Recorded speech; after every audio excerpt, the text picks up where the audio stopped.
میں آئرلینڈ میں مقیم ہوں. ہماری مسجد کے امام صاحب جو میرے دوست بھی ہیں وہ چرس پیتے ہیں.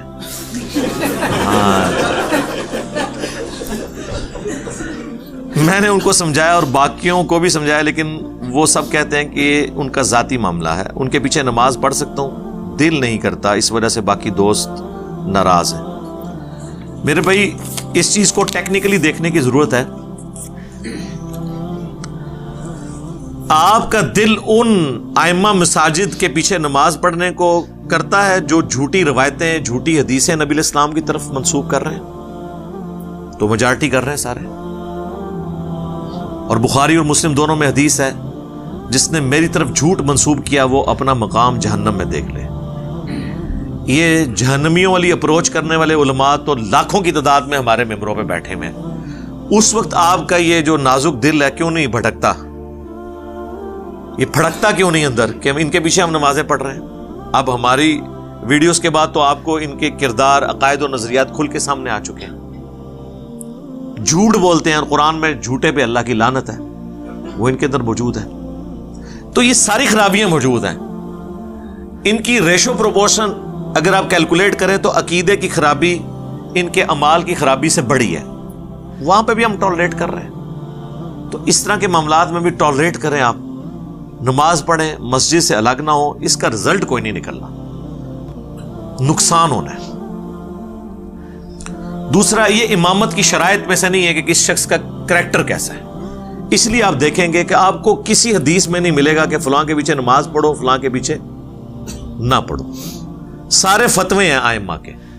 فتوے ہوتے ہی اس وقت ہیں جب قرآن اور سنت اس معاملے میں خاموش ہو. خاموش اسی لیے کہ اسے اجتہاد کے اوپر چھوڑا گیا کہ بھئی اگر تیرا کوئی بہت زیادہ تیرا مسئلہ ہے تو ٹھیک ہے, دوسری مسجد میں چلا جا, لیکن اسے حکم نہیں دیا گیا کہ آپ نے مسلمانوں کی جمعیت سے الگ ہونا ہے. اس چیز کی اسلام میں اجازت نہیں ہے. صحیح مسلم میں 4 شرائط آئی ہیں امامت کی. نمبر 1, جس کے پاس قرآن کا سب سے زیادہ علم ہو. جب ہم قرآن کے علم کی بات کرتے ہیں وہ کہتے ہیں جی قرآن کے علم سے مراد یہ کہ عمل بھی ہو. تو عمل تو اللہ کے فضل سے مفسرین قرآن بھی کوئی نہیں کر رہے ہیں. تو سارے پہلے ٹیسٹ میں ہی آپ کے سارے جتنے مفتی اعظم ہیں یہ بھی فیل ہو جائیں گے, کہانیاں کروا رہے ہیں. یہ بھی چھوٹے تو چھوڑ دیں, چھوٹے تو ان کی عبادت کر رہے ہیں, جو آلیہ ہیں ان کے چھوٹے چھوٹے بنے ہوئے گاڈز, ان کے عقائد خراب ہیں, تو آگے کہاں چلیں گے؟ اچھا اس کے بعد, لیکن وہ اندھوں میں کانے ہیں نا جی, جس طرح کی عوام ہے اس طرح کے وہ اوپر ہیں بیٹھے میں. قرآن کا علم بھی برابر ہو تو سنت کے علم میں بھی برابر ہو تو جس نے ہجرت پہلے کی, اس میں بھی برابر ہو تو جو عمر میں بڑا ہو. تو یہ امامت کی شرائط ہے. اس میں کوئی داڑھی شامل نہیں ہے, کوئی عقیدہ شامل نہیں ہے, کیونکہ اگر آپ عقیدے کی بات کریں گے تو پھر عقائد میں تو پھر کہاں تک بات جائے گی. کیونکہ جو لوگ اس معاملے میں سینسٹیو ہیں وہ تو کہتے ہیں بدعتی کے پیچھے بھی نماز نہیں ہوتی. اور مزے کی بات ہے اہل حدیث جو ہیں وہ بریلوی دیوبندیوں کو بدعتی سمجھتے ہیں, اور بریلوی اور دیوبندی اہل حدیث کو بدعتی اور وہابی اور گستاخ رسول سمجھتے ہیں. شرک کا معاملہ تو بعد میں ڈسکس ہوگا نا, پہلے تو جو بنیادی بات جو انہوں نے کہا کہ بدعتی اور بد مذہب کے پیچھے نماز نہیں ہوگی. تو صحیح بخاری کھول لیں, 694 نمبر حدیث ہے. حضرت ابو ہریرہ سے نبی علیہ السلام فرما رہے ہیں کہ ابو ہریرہ ایسے ائمہ آئیں گے جو نمازیں تمہیں غلط پڑھائیں گے, تم ان کے پیچھے نمازیں پڑھ لینا, ان کی غلطی کا وبال ان پر ہوگا. اور 695 نمبر حدیث ہے, حضرت عثمان رضی اللہ تعالیٰ عنہ کو جب محصور کر دیا بلوائیوں نے, وہ موب جو آیا ہوا تھا, تو کچھ اصحاب حاضر ہوئے, انہوں نے کہا کہ ہمارے امام تو آپ ہیں, مسجد پہ فتنے کے امام کا قبضہ ہے, کیا ہم اس کے پیچھے نمازیں پڑھ لیں؟ ہمیں ڈر ہے کہ ہم گناہ میں مبتلا نہ ہو جائیں. دیکھیں الفاظ. اور بدعتی کی ڈیفینیشن ہی خلفائے راشدین کے خلاف کھڑے ہونے والوں کے لیے, علیکم بسنتی وسنت الخلفاء الراشدین المہدیین. ابو داؤد ترمذی کی جو حدیث ہے اس میں الفاظ ہیں, میرے بعد تم نئی نئی بدعتیں دیکھو گے, ان سے بچنا, اور میری اور میرے خلفائے راشدین ہدایت یافتہ کی سنت کو لازم پکڑ لینا. تو ان سے بڑے تو کوئی بدعتی تھے ہی نہیں.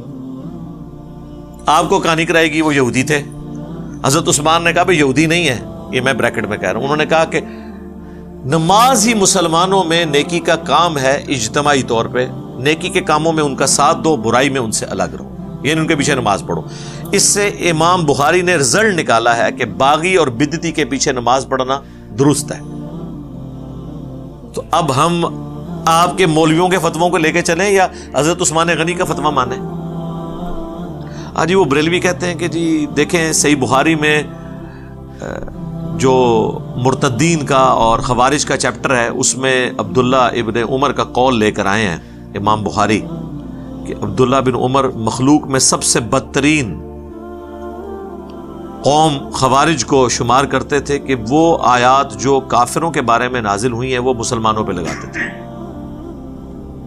اور پتہ سے وہ کیا رزلٹ نکالتے ہیں کہ یہ قرآن میں جتنی توحید کی آیات ہیں یہ تو بت پرستوں کے بارے میں ہے، اور یہ جو اہل حدیث ہے نا اس سے جو ہمیں توحید کی بات دے رہے ہیں نا تو وہ کافروں والی آیات ہم پہ لگاتے ہیں. یعنی وہ یہ کہنا چاہ رہے ہیں کہ کافر اگر بت کے آگے جھکے تو اس پہ آپ آیت لگائیں، ہم بابے کی قبر کے اوپر سجدہ کریں، ہم پہ نہ لگائیں.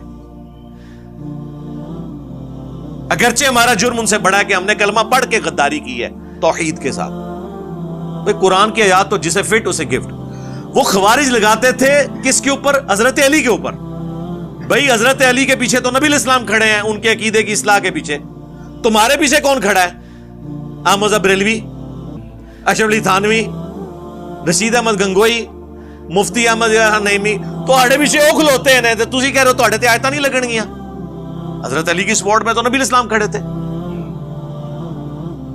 تو کہتے ہیں دیکھیں مخلوق میں بدترین یہ تھے، لہٰذا یہ جو امام کعبہ یا اہل حدیث سب مخلوق میں بدترین لوگ ہیں. ہم نے کہا جی for the sake of argument agree. Abdullah bin Umar سے ہی پوچھ لیتے ہیں کہ جس کو آپ مخلوق میں سب سے بدترین کہہ رہے ہیں کیا ان کے پیچھے نماز پڑھ لی جائے؟ ان سے بڑا فتویٰ تو کسی کا نہیں ہے نا. تو سنن کبریٰ البیہقی میں موجود ہے کہ عبداللہ ابن عمر خوارج کے پیچھے نماز بھی پڑھتے تھے اور خوشبیہ کے پیچھے بھی، مختار سقفی کے فالورز کے پیچھے بھی. اس سے یہ بھی بات پتہ چلی کہ وہ اس نے دعوی نبوت نہیں کیا ہوا تھا. یہ سب ایمبیگوس روایتیں ہیں جن کی بنیاد پہ یہ رزلٹ نکالتے ہیں. صرف آل امیہ سے چونکہ اس نے بدلہ لیا تھا قاتلین حسین کا تو اسے ملائن کر دیا. ورنہ مجھے بتائیں جو دعوی نبوت کرے عبداللہ بن عمر اس کے پیچھے نمازیں پڑھیں گے؟ تو سنن کبریٰ البیہقی کے الفاظ ہیں وہ خوشبیہ یعنی مختار سقفی کے فالورز اور خوارج کے پیچھے نمازیں پڑھتے تھے اور کہتے تھے جب تک ان کی مساجد سے حی علی الصلاۃ حی علی الفلاح کی آواز آئے گی ہم ان کے پیچھے نمازیں بھی پڑھیں گے، ان کے سلام کا جواب بھی دیں گے. البتہ جب یہ ہمیں کہیں گے ہم مسلمان بھائیوں کو قتل کریں پھر ہم ان کا ساتھ نہیں دیں گے. سمپل. تو عبداللہ بن عمر اگر خوارج کو بدترین سمجھ رہے ہیں تو ان کے پیچھے نماز کے بھی قائل ہیں. لیکن یہ لوگ نہیں قائل ہوں گے کیونکہ یہ اپنے بزرگوں کے دین کو لے کے چل رہے ہیں. قرآن و سنت کی تعلیمات سے ان کا دور دور تک لینا دینا ہی کوئی نہیں.